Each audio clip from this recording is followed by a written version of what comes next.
Alright, so today I want to make a video about the Electoral College. I know it's a hotly contested subject basically ever since Trump won, but the Democrats can't let it go to rest. They keep needing talking about it, so I wanted to make a video about it.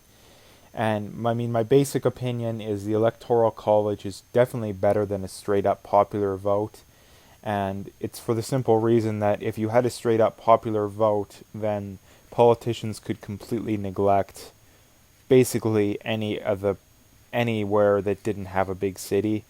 I mean, if you're a politician without an electoral college, you'd spend 90% of your time in like the biggest 5 to 10 cities in the U.S. when campaigning, and you would probably completely neglect even setting foot in probably 3/4 of the states even once, um, including the Rust Belt, um, which is one of the biggest, which is why Trump won the election, the last election. Basically, if he wouldn't have won the Rust Belt, he wouldn't have won the election.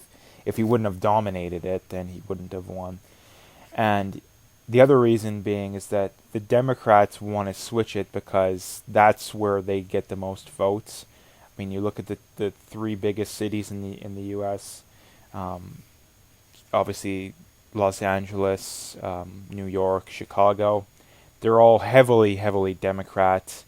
I mean, probably 80 to 90% of the votes there are Democrats. So if those votes can count more than a vote in Montana or Idaho or Iowa or New Hampshire or any of those kind of places, that would benefit the Democrats to get rid of the Electoral College. That's why they want it. It's not that they think it's a better system.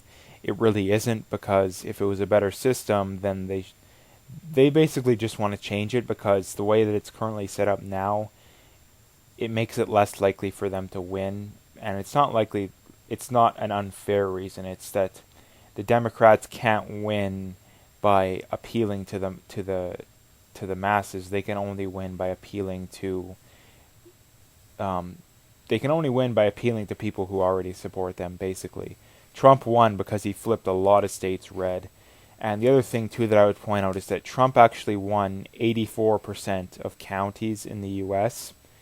So basically, in other words, the Democrats they won the popular vote, but they won the popular vote with only winning 16% of counties, which basically means that they won all the counties that have extremely high amount of people, i.e. cities, basically. So that's why they want to get rid of it. They want to get rid of it because it would help their chances of winning, and it would hurt the Republicans' chances of winning, because the Republicans tend to not win your Californias, New Yorks, Chicago's, because those are overwhelmingly minority populations, which are overwhelmingly Democratic supporters. Which is the other reason why the Democrats are stacking or wanting to have mass immigration, because mass immigration, like I've said before, I don't keep saying, is that mass immigration just makes it more likely for them to win because it's more votes. Immigrants from the third world overwhelmingly vote for the left, which is why the left wants immigration. It's why the right doesn't want immigration. And if you're on the right and you don't want to control immigration, then you're really just signing your own death warrant down the road, because the minute that whites are a minority, I mean, maybe not just whites, but the lower the percentage goes, the less likely a right-wing government is to get elected. So the only solution for the right is to just lose elections all the time or go to the left, which is what they're already doing in Canada.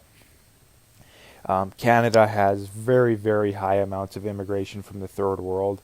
I believe about only 25% of immigrants coming into Canada actually go through the old points, merit system that Canada has, and we're accepting about 1 million people every 3 years. So, and then the Trudeau government wants to increase that too.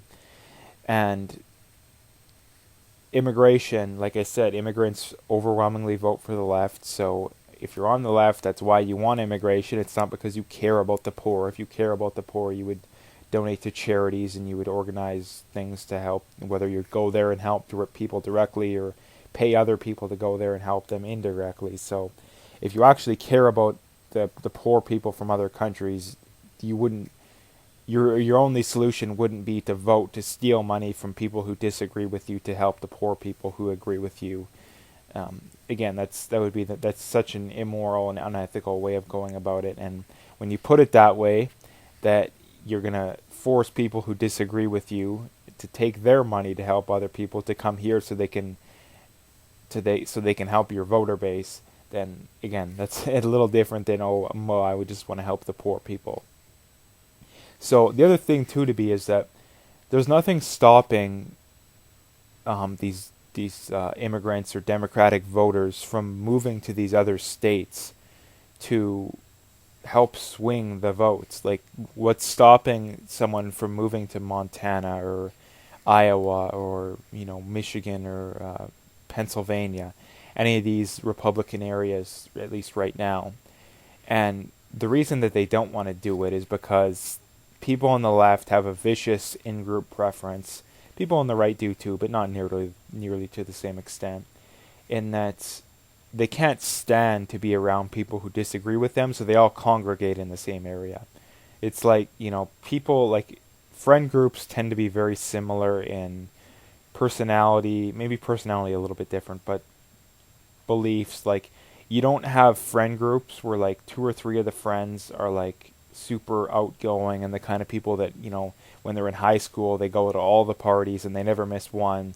And then like the other two people in the friend group like go to like one party a year. That's not how it works. It's the people that do similar things and have similar personalities and similar beliefs hang out, and they like being around each other, and they don't like other people that don't like being around. They might not have active disdain for other people, but they don't go out of their way to hang out with other people. So that's why they don't do that.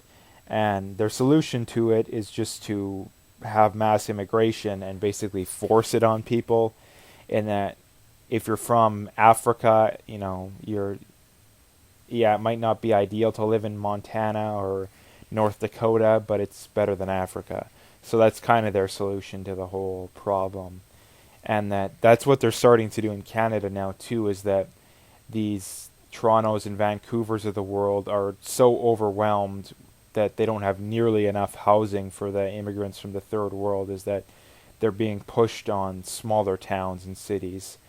And they're not going to admit that they effed up and that they brought way too many people in. No, they're not going to do that. They're just going to force them on the smaller towns and cities. So basically, in summation, the Electoral College is good. It's better than a democracy because it gives the little guy the voice, and that the left always seems to care about the little guy, and that their belief system is, oh, we care about the little guy.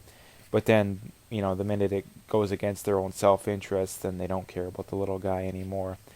And that if let's say there's some city that runs out of water because of poor management, they can just vote to steal the water of some smaller town or city that managed their water well, because, hey, popular vote, we got more people. And that's the flaw, that's the major flaw of democracy, and then why I think anyone that has a good conscience supports democracy, because democracy means if the majority of people support it, it's okay by definition, no questions asked. And you can't say, well, oh no, that's different. You have to say that if 51% of people wanted slavery or communism or whatever, you have to accept it. And the minute you're trying to say anything but yes, I agree with you, anything but yes, I agree with you means that you shouldn't support it, because holding a contradictory belief system is, I would say, is one of the downfalls of one of the biggest ills of society throughout history, is holding contradictory viewpoints. So I'll leave it there. I think I kind of made my points pretty well, in that the Electoral College is better than a democracy, and it's not as nearly what the left makes it out to be, but that's a whole other video in and of itself, so I'll leave it there. And I guess the other point being too is that the Founding Fathers recognized this, is that, basically the whole two wolves and a sheep voting for what's for dinner scenario, and that's why they came up with the Electoral College. So if you liked the video, make sure to hit that like and subscribe, and stay tuned for more.